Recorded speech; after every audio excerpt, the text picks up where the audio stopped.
So at this point, we might be wondering, is there any lasting benefit that the Beinoni experiences from their prayers? Because we're realizing that after praying, the person has those post-prayer cravings, and the evil left side of their heart is as alive and on fire as ever. So yes, it does have its impact, and the impact is that through meditating on these godly concepts, it leaves an impression on a person's soul. And it leaves an impression on a person's psyche that the awe and the love that they've generated through prayer, it actually allows them to dominate the Yetzer Hara, the evil inclination, throughout the day, which prevents capture of the small city.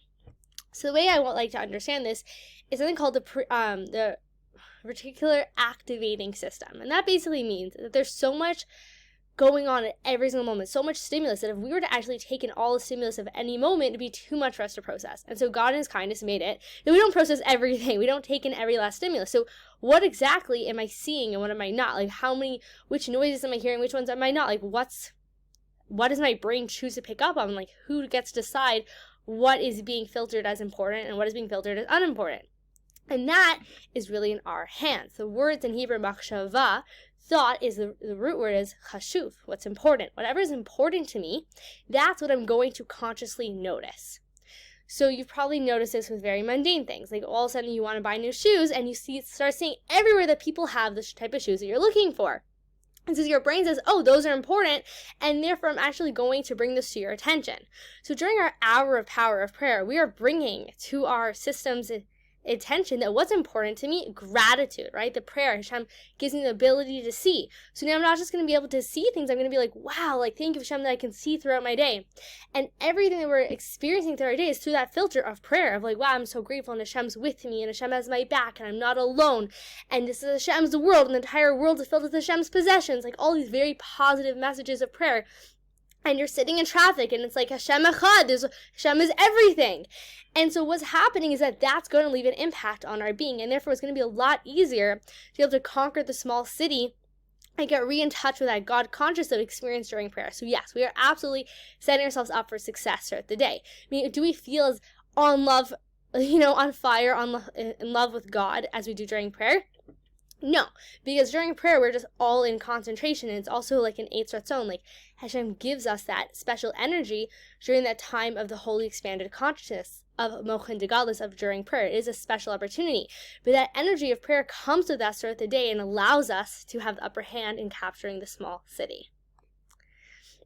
So now we're returning to the idea of the Beinoni and thoughts, okay? So after prayer, what's going to happen is the Beinoni is going to start thinking of different sins that it would like to have, different things it would like to engage in. So Alter Rebbe is saying, even if a person doesn't even dream of actually engaging in that sin, they start to think about it, ponder it, fantasize about it, and in some ways that can actually damage the soul even more than committing the act. And there's two ways to see life.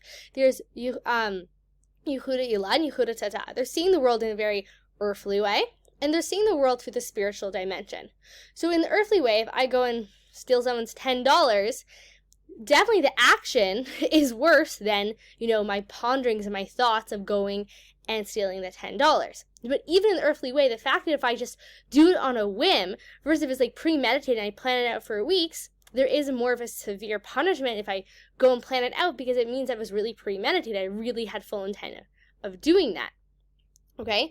But on the spiritual realms, yes, of course, actually doing the negative act has an intense damage, but we shouldn't undermine the damage of just thinking about it. Why? So we look at things through the spiritual realm and realize that thought, speech, and actions are both three garments of our soul. And thoughts are the closest, the innermost garment of our soul. And therefore, in a way, thoughts even defile our soul. They put us in the soiled garments even more than action, because they're so close to our soul. The negative thoughts are able to really have that impact on our soul, so to speak. And so there is spiritual wear and tear through thinking negative thoughts and thinking thoughts of sin, and we've experienced this for ourselves. Even if I don't dream of actually saying this mean thing to someone, just the fact that I'm ruminating, I'm thinking about it and planning it in my mind, I'm putting myself in a very negative space. I'm involving myself in that negative energy of thought. And so yes, negative thoughts have an impact on the Beinoni. So even though the Beinoni isn't going to actually go and do it, these types of negative thoughts have their wear and tear on a person's soul. Okay, so, but what we're saying is that the Beinoni doesn't indulge these thoughts, meaning the thoughts come to them, and they say no, they thrust it away with two hands. They say, no, I'm not filling my consciousness even with the ponderings and the musings of committing a sin, because if so, then the animal soul would have captured the soul garment of thought. And if someone's soul garment is captured, of thought is captured by the animal soul, in that moment they're called a rasha, they're not called a Beinoni. So the Beinoni is someone who's all the realms of thought and speech and action are completely dedicated to serving God, to God consciousness. It also matters between man and his fellow.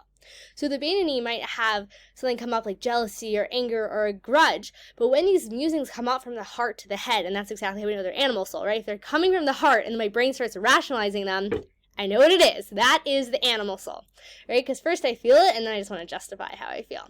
So instead of just like shoving away those thoughts, which the Beinoni will do, will actually direct their heart in the exact opposite direction to even do good to that person. Like, have that complete self-control to not just not act on their that instinct to like take revenge, but actually to act kind and benevolently towards that person. And the example that the Zohar brings us is of Yosef, and how he had every right, you could say, to take revenge against his brothers. Yet in that moment, he showed the ultimate mercy and forgiveness and kindness of taking care of them and their families. And so this is the way of the Beinoni. So when that thought rises up from the heart, not only do they not just ignore it, but they actually go contrary to their initial heart's response of revenge or holding a grudge and show kindness and warmth towards that person. Thank you for taking the time to learn today's Tanya together.